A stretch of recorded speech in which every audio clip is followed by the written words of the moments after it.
नित्य हनुमान चालीसा का पाठ करता है, भगवान शंकर जी उसके साक्षी हैं, उससे सिद्धि अवश्य मिलती है। जो पढ़ाई लिखाई कर रहे हैं विद्यार्थी, अगर वो सूर्य भगवान को अर्घ्य देते हुए हनुमान चालीसा का पाठ करते हैं तो पढ़ने वाले बालक अथवा बालिका की याददाश्त और बुद्धि दोनों तेज होती है। घर में भूत प्रेतों से अगर कोई परेशान है, ये अलग करके सब डाल दीजिएगा। घर में भूत प्रेतों से अगर कोई परेशान है और 100 पाठ प्रतिदिन हनुमान चालीसा के अगर कोई करता है, जो 7 बार पाठ कर कोई छूटहि बंदी महासुख होई। अगर प्रेत बाधा घर में परेशान कर रही तो 100 पाठ हनुमान चालीसा के करके हनुमान चालीसा की एक चौपाई का संपुट लगाकर जो 11 पाठ का हवन 40 दिन तक, चौपाई है भूत पिशाच निकट नहीं आवे, महावीर जब नाम सुनावे। इस चौपाई का संपुट लगाकर, संपुट मतलब दोहा के पहले, श्री गुरु चरण सरोज रज के पहले इस चौपाई को जो करे, बल बुद्धि विद्या देवमयी हरऊं कलेश, इसके बाद जो संपुट भूत पिशाच निकट नहीं आवे, महावीर जब नाम सुनावे, इस प्रकार संपुट लगाकर फिर जय हनुमान ज्ञान गुण सागर से पवन तनय संकट हरण मंगल मूरत रूप राम लिखन सीता सहित हृदय बसों स्वरूप, इतना बोलने के बाद फिर संपुट की चौपाई भूत पिशाच महावीर जब, जो ऐसा 40 दिन तक करता है तो घर के सभी प्रेतों का समन हो जाता, क्योंकि राम द्वारे तुम रखवारे, हनुमान जी राम जी के द्वार पर रक्षा करते हैं, तो घर में राम जी की मूर्ति स्थापित करके ऐसा करने से भूत पिशाच भग जाते हैं। घर में कोई बीमार रहता हो, दवाएं औषधि लगातार डॉक्टर के पास जा रहे हो, कामना कर रही हो दवाएं, शनिवार के दिन पीपल के वृक्ष के नीचे पूर्व दिशा में मुख करके सरसों के तेल का दीपक जलाकर कटोरी में गंगा जल रखकर, इसको बाद में आप YouTube पर पुनः सुन लेंगे, हनुमान चालीसा की सिद्धि को, इसका क्रम रखिएगा। हनुमान चालीसा सिद्धि रोग निवारक 1, हनुमान चालीसा सिद्धि भूत पिशाच निवारक 2, हनुमान चालीसा सिद्धि याददाश्त बढ़ाने की सूर्य उपासना विधि 3। इस प्रकार से आप बनाइएगा। आप इसको बाद में YouTube पर बागेश्वर धाम चैनल पर देख लेंगे। तो जो घर में कोई बीमार रोगी गंभीर हालत है, दवा काम नहीं करती, शनिवार के दिन पीपल के वृक्ष के नीचे पूर्व दिशा में मुख करके कटोरी में गंगा जल रख के दीपक प्रज्वलित करके और संकट कटे मिटे सब पीरा जो सुमरे जपत निरंतर, गाइए जरा, संकट कटे, आगे, हाँ पुनः एक बार आप गाइए, संकट कटे जो सुमरे। इस चौपाई का संपुट लगाकर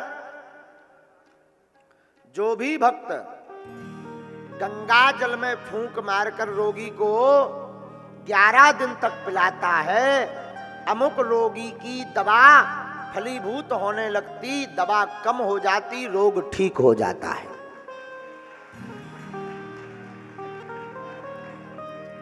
किसी को हनुमान जी की सिद्धि, हनुमान जी की कृपा चाहिए तो ये सार्वजनिक 1-2 बातें नहीं बोलेंगे, क्योंकि उससे मर्यादा भंग होती है, गुरु मर्यादा। लेकिन जो बटुक ब्राह्मण यहाँ बैठे हैं, बटुक ब्राह्मणों को हम जरूर बता देते हैं। कई बटुक हमसे कहने लगते हैं, महाराज जी आप हनुमान जी की कोई सिद्धि बताओ। हनुमान जी की सिद्धि तो राम ही नाम है और कोई सिद्धि नहीं। हम लोग भगवान को भी पैसों से तोलते हैं, जहां काम है वहां राम नहीं है। कथा सुन लेने से आपके पाप नहीं कट गए। नाम जप लेने से आपके पाप नहीं कट गए, नहीं। कथा सिर्फ सुनने के लिए नहीं है, कथा जीवन में उतारने के लिए। और मेरी बुद्धि तो साधु कहती है कथा वृथा को मिटाने के लिए, वृथा को मिटाती है कथा। तो सिर्फ सुनो नहीं, गुनो, चित्त में और चरित्र में उतारो। चित्र आपका सुंदर हो ना हो, पर हनुमंत कथा सुनकर के चरित्र सुंदर जरूर होना चाहिए। चित्र की सुंदरता से सिर्फ फोटो अच्छी आ सकती है, पर चरित्र की सुंदरता से जिंदगी अच्छी आ सकती है।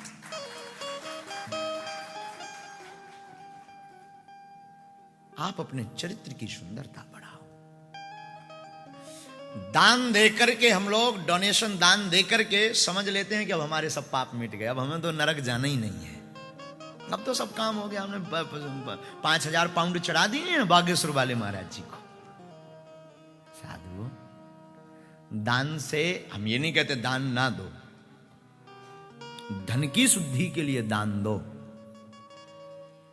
पर राम को अगर पाना है तो राम के लिए हनुमान का सम्मान दो।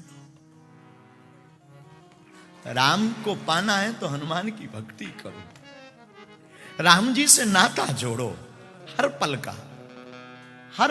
का नाता जोड़ो। एक 7 दिन के महोत्सव का नहीं, 5 दिन कथा सुन लियो तुमने, बस हो गया काम, अब फिर तुम अब busy, sorry I am busy, अब हम बहुत बिजी हैं, अब हम काम देखेंगे। नहीं नहीं नहीं, आप जो काम कर रहे हो उस काम में भी आप हनुमान को देखो। हर पल आप जिंदगी में बिना सदगुरु कृपा के, बिना गुरु कृपा के मोक्ष प्राप्ति मुश्किल है। और तुम कब तक जन्म लोगे, कब तक मरोगे, कितनी बार नौकरी करोगे, कितनी बार वतन छोड़ोगे, कितनी बार काम में अपने आप को किसाओगे पिसाओगे, और क्या क्या नहीं किया, फिर भी क्या तुम्हारे मन को शांति मिली? तुमने नौकरी भी की, मकान भी बनाए, तुम इतना पा लिया, भारत से बहुत दोगुने मार्ग पर आ गए हो, बहुत दोगुनी संपत्ति पर आ गए हो, क्या तुम्हारे जीवन से विपत्ति भागी? जवाब दो, यस नो। क्या तुम्हारा मन शांत हुआ? क्या तुम्हें लगा कि अब नहीं, अब तो बस बहुत हो गया? क्या तुम्हें संपत्ति पाकर के कभी ठिलठिलाहट की, मुस्कुराने की, वो अंदर से जो हुजूम होता, जो आनंद होता, जो उत्साह होता, जो गदगदता होती, जो प्रसन्नता होती, जो आनंद होता, क्या वो प्राप्त हुआ? भोजन खरीद सकते हो पाउंड से, भूख नहीं। बिस्तर खरीद सकते हो पैसों से, नींद नहीं। उपयोग भोग की वस्तुएं खरीद सकते हो पैसों से, पर योग नहीं। इसके लिए तो जीवन में आपको हनुमान को उतारना पड़ेगा। और 7 दिन के लिए नहीं। हम लोग गलती क्या करते, जय हनुमान ज्ञान गुण सागर, भूत पिशाच निकट नहीं आवे, पवन तनय संकट हरण, मंगल मूरत रूप, और बस हो गए। हनुमान जी तुम बैठो, हम जा रहे ठटरी के बरे नक्कटा। हनुमान जी पागल हैं क्या? और हनुमान जी काम ना करे, भगवान तो है ही नहीं, भगवान तो सब पागल है, सब बेफिजूली का प्रोपोगंडा है, पाखंड है, स्वांग है, पैसा कमाने की कथा है। नक्कटा। आपने पैसा चढ़ा दिया तो हनुमान प्रसन्न हो गया। मेरा हनुमान पैसे से नहीं, मेरा हनुमान संपत्ति से नहीं, मेरा हनुमान तो राम नाम जप विपत्ति से भी खुश हो जाता है। कभी 2 आंसू चढ़ा देना तुम जाकर उसके द्वार पर, और कह देना आज से तुम हमारे और हम तुम्हारे, फिर देखना जिंदगी की खूबसूरती।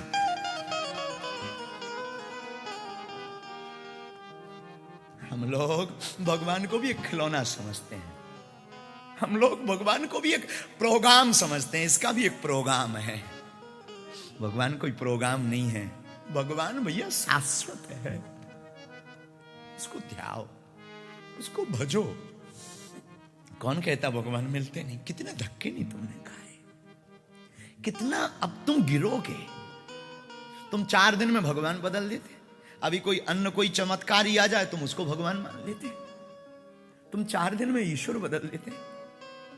तुमने कितना स्ट्रगल नहीं किया यहां तक आने के लिए। मैं कहूंगा संपत्ति के लिए तुमने इतना स्ट्रगल किया, नो प्रॉब्लम, और मेहनत करो। अब पागलो एक काम करो, अपने प्रभु को पाने के लिए थोड़ी मेहनत करो। अद्भुत भावन भोले बाबा। सावन का महीना है, श्रावण मास में भोले बाबा की बड़ी महिमा है। जो पार्थिव शिवलिंग का निर्माण करके अभिषेक करता है वह जरा मृत्यु व्याधि से हमेशा के लिए बच जाता है। शिव अनादि है, शिव अनंत है, भगवान शिव का अद्भुत रूप है।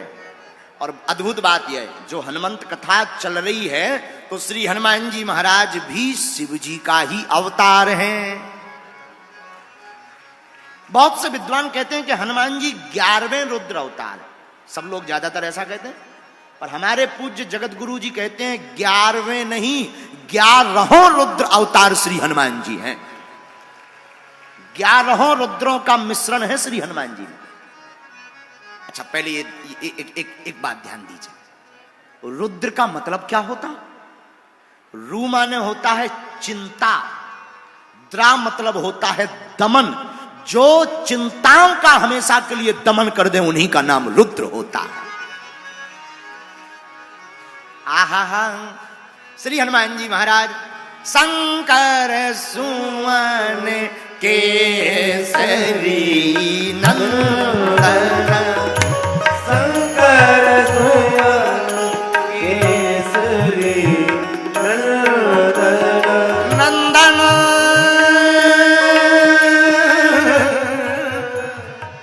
नंदन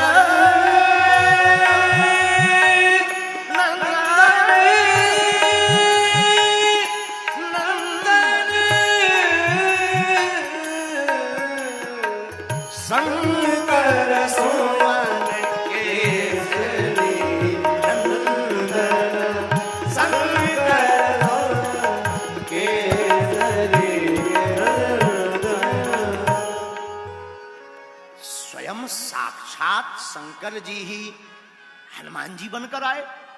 कल हमने बताया था कैसे बने, हमने बताया था ना। लेकिन वो 11 रुद्र हैं कौन कौन? आहा हा हा, 11 रुद्र वो कौन कौन है जरा सुनिए। पहला रुद्र का नाम है कपाली, शिव पुराण में आया। पहले रुद्र हैं कपाली, दूसरे रुद्र कौन है? पिंगल, तीसरे रुद्र हैं भीम, चौथा रुद्र कौन है?